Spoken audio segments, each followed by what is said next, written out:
I'm back on the west side of Southampton Water in the search of flounders. This video is a record of 2 sessions at Hythe. The first is in early February and the second in mid-March.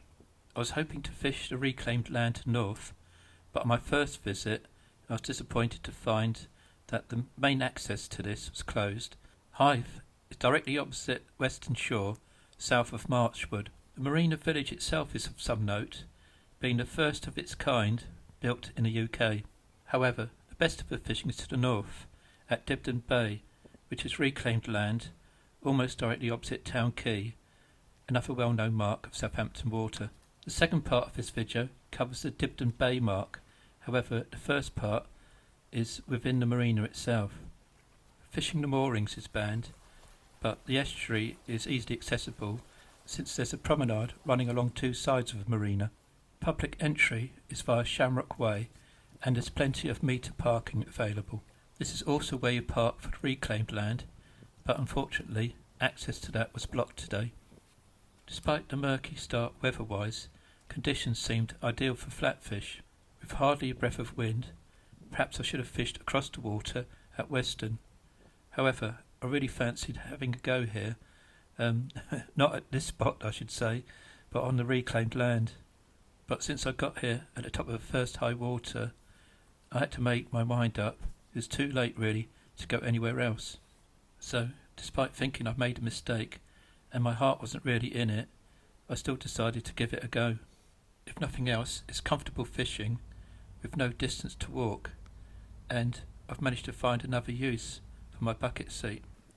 Since the top of this comes off, it's ideal on concrete with a really nice soft comfortable cushion, and the backrest gives you quite a bit of support. When there's not much happening, just like Bury, there's plenty to see on the water itself, with a Hythe ferry going backwards and forwards, and large container ships, roll-on roll-off ferries, and occasionally cruise liners to see. However, I'd rather see a bite. I'm using fresh rag on both rods. One has my standard long snood clip down rig, and the other one's got a 3-hook flapper, which is a 2 up 1 down version that I quite often use for fishing for dabs. I'm not expecting dabs here, but since it's still winter there's quite a good chance of getting a flounder, and I'm hopeful since there doesn't seem to be any crab activity. Right. Anything doing? No.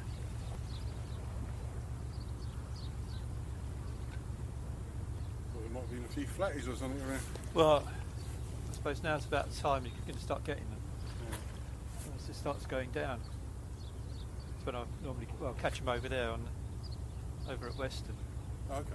But I wanted to go up to the reclaimed land up there, but the lock's closed, isn't it? Oh, that's closed. Oh, we're doing the refurb. Yeah. Well, you Can you drive round? You can drive around, Yeah. But you need a residence pass, yeah. Pass, right. So it's maintenance work on the lock that's preventing me from fishing the reclaimed land today, and I wasn't going to risk having arguments with security trying to drive through the private residential area to gain access. There is another way in from closer to Marchwood, but I haven't tried that yet. Anyway, the weather's improved, but I just feel like I'm going through the motions. I'm occasionally dragging the rigs, bring them in, recasting, trying different distances, but it's all to no avail. So, unfortunately, this session ended up being one big fat blank.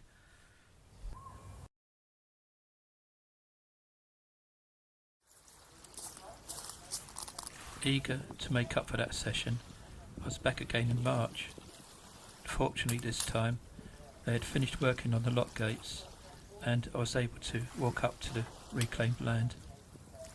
I arrived just before the top of the first high tide, and I didn't fancy the walk all the way up to the concrete, which is perhaps the most popular part of this stretch, so I walked about halfway up towards it.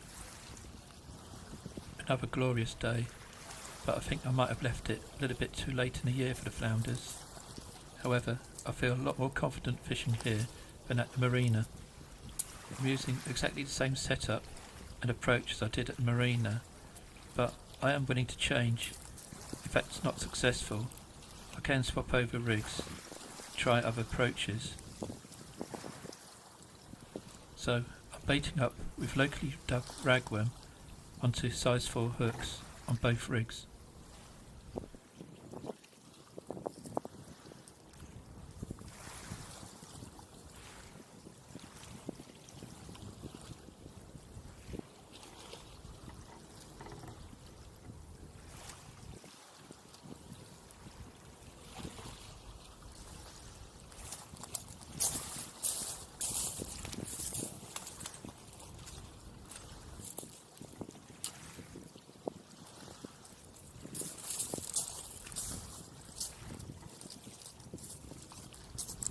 So out goes the 2 up 1 down rig with a 5-ounce flat lead.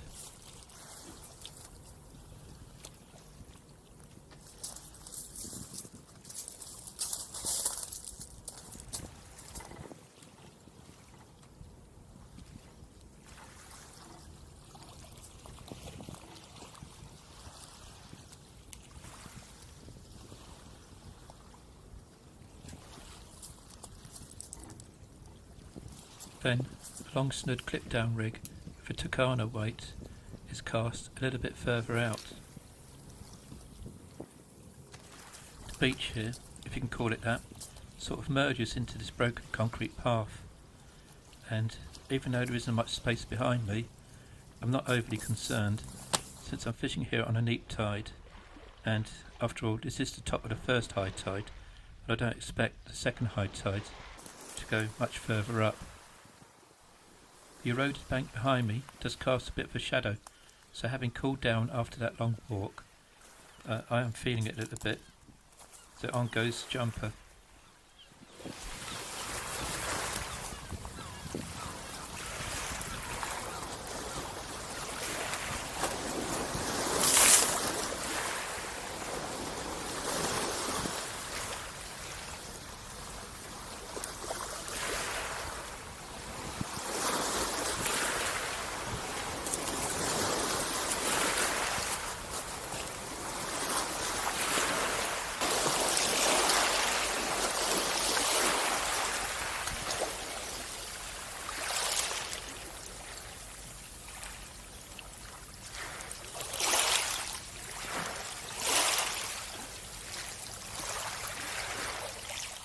The tide's right in now, so I'm expecting the first of the action any time soon.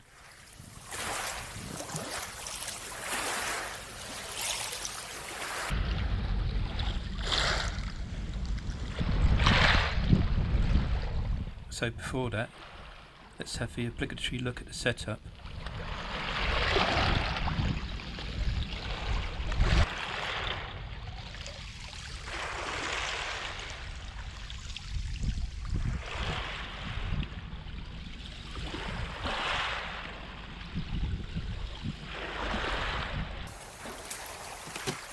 Flapper rig with flat lead is cast updrift at medium to short range.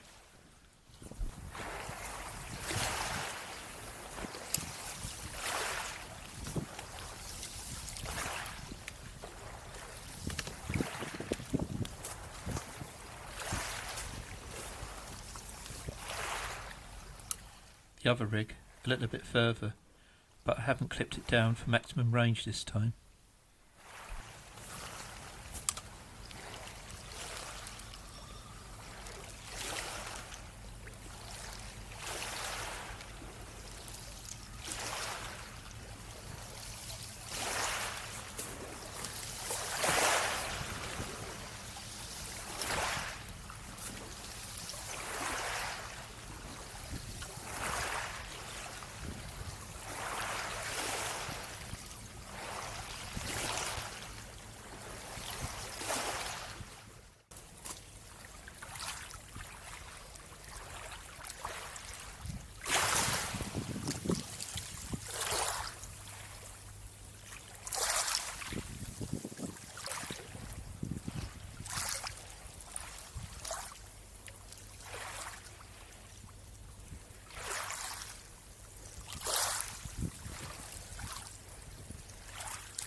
It's probably a 20-minute wait before my first bite, but I did actually bring in an oyster which was properly hooked, and it took me a while to get the hook out, but this feels like a proper fish. A bit of weight on here.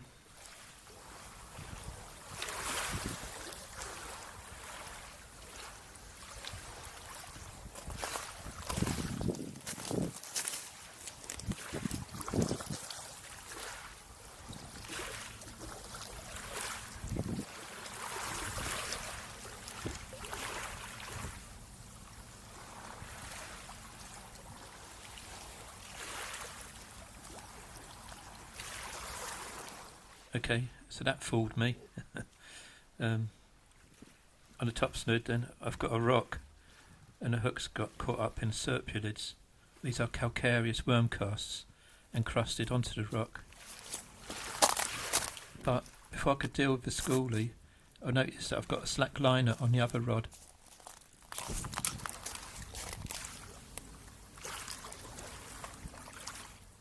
I'm unaware of the size of that fish, but I decided to bring it in anyway before it snags me.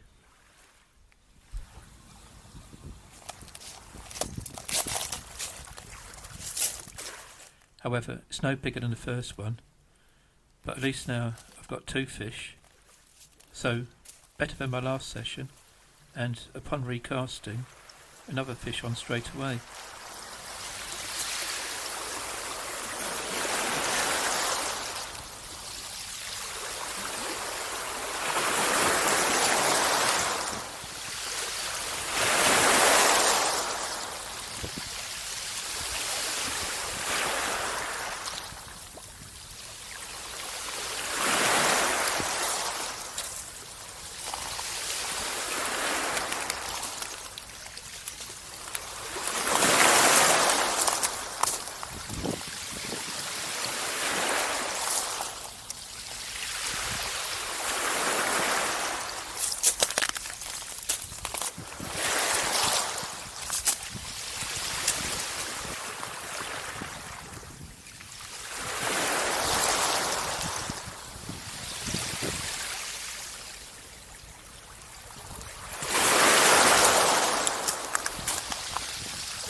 And before I could recast that rod, more indications on the one still out there.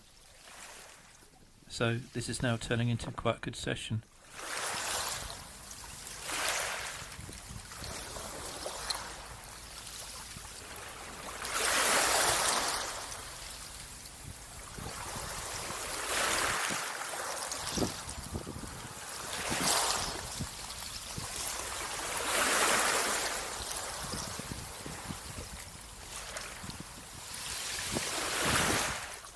But once again it's only schoolies and not the hoped for flounders.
In contrast to my last session, there's no shortage of bites now.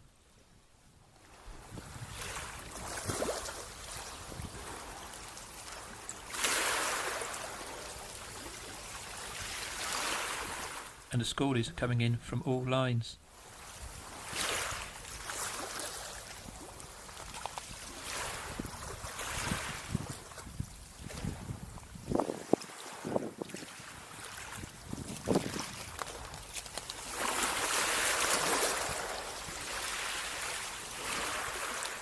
Sometimes when it's like this, 2 rods are a bit of a hindrance.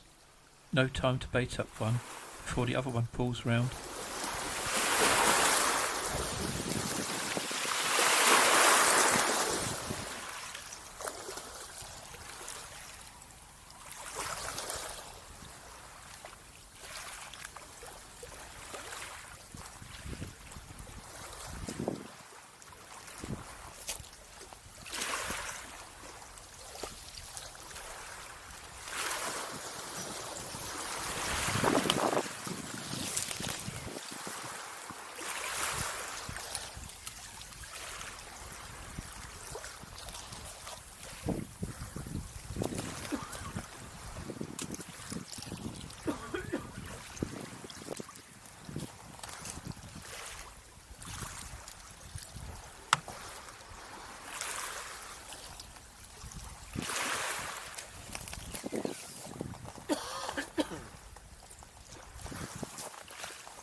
For some strange reason, the tide hasn't gone down much between the 2 high tide states, and since there's a bit more traffic on the water now, I'm just moving my gear up a little bit so it's not going to be affected by any wash.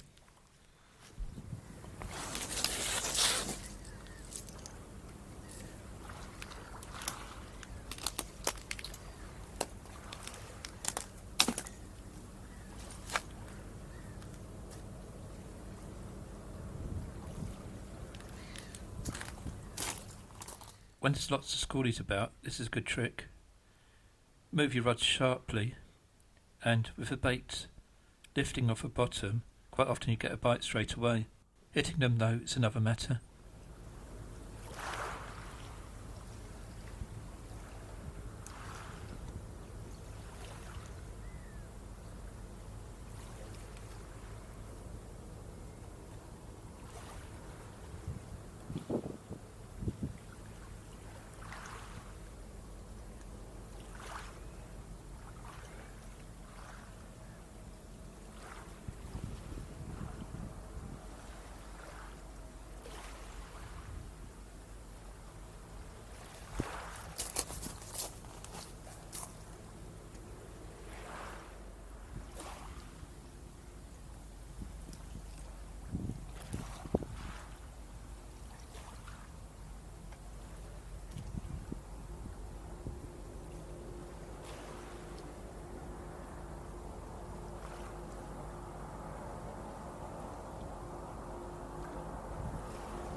Although I've been varying the range with this rod, most bites have come on a long line.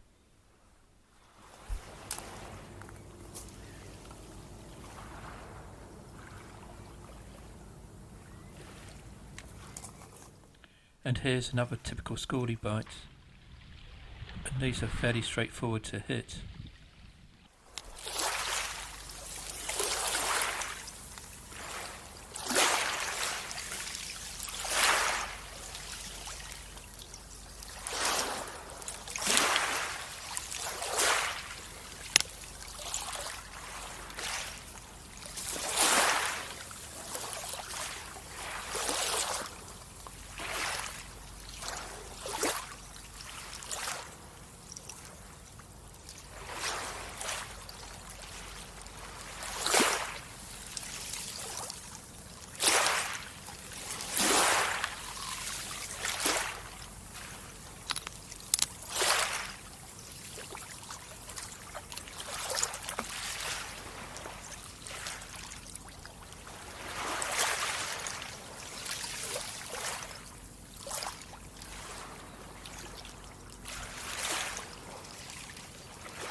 Although I've caught on a shorter snood flapper, I much prefer this rig with longer snoods, particularly when the schoolies are of a reasonable size.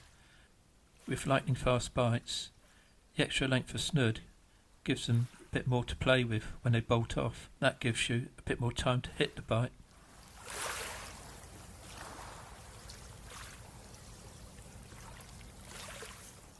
Once again, no problems with crabs today, but the schoolies do damage the bait quite a bit, so it does need to be changed now and again.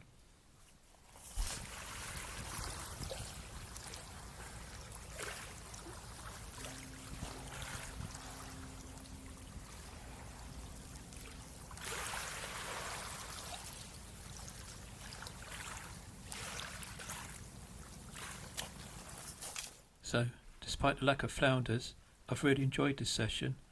It's been quite hectic, with 13 small bass, and I've only fished over the top of the tide. Normally, it's not until it starts to ebb that I really start catching in Southampton water.